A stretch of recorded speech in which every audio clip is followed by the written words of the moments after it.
Habari za saa hizi jirani? Kwema. Safi kabisa. Kwema utokako? Uko bana kheri. Vipi bana? Sasa utokako huko? Uko salama, tunamshukuru. Ndio. Jambo jema. Kwa kweli.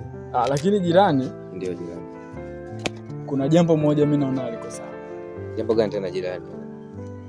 Unakumbuka ile siku tunapata chakula pale? Ndio.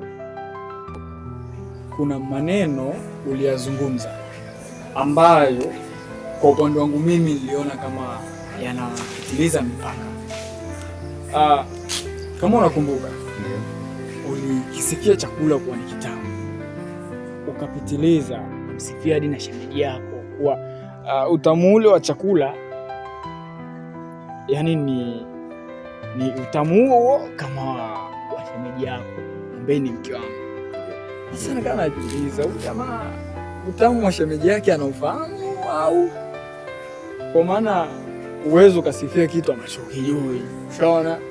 Kwa hiyo sijajua jirani ulikuwa unamaanisha nini. Kwanza kabisa jirani, samahani sana kwa kama nimekufanya. Nilifanya hivyo kwa wema tu. Kweli chakula kilikuwa kizuri, kitamu.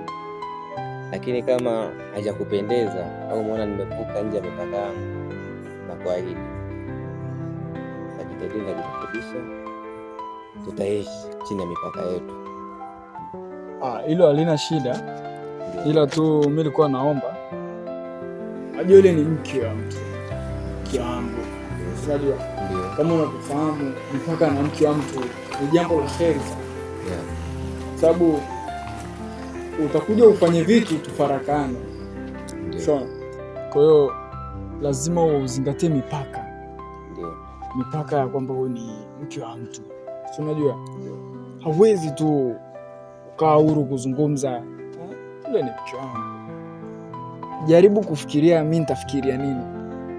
Nitaenda kukuchukulia vipi? Ingekuwa mtu fulani ambaye hawazi mara mbili, nadhani angeshagombana na lakini jirani kutoa wasiwasi alitajipitia tena. Bwana jirani, kama utazingatia mipaka yako, mimi nadhani mimi na wewe hatutokwaruzana. Ndio. Hatutokwaruzana. Sasa unajua tena wake. Wenyewe tumewapata kwa tabu. Zingatia bwana kidogo mipaka, unajua? Sawa. Hamna shida jirani.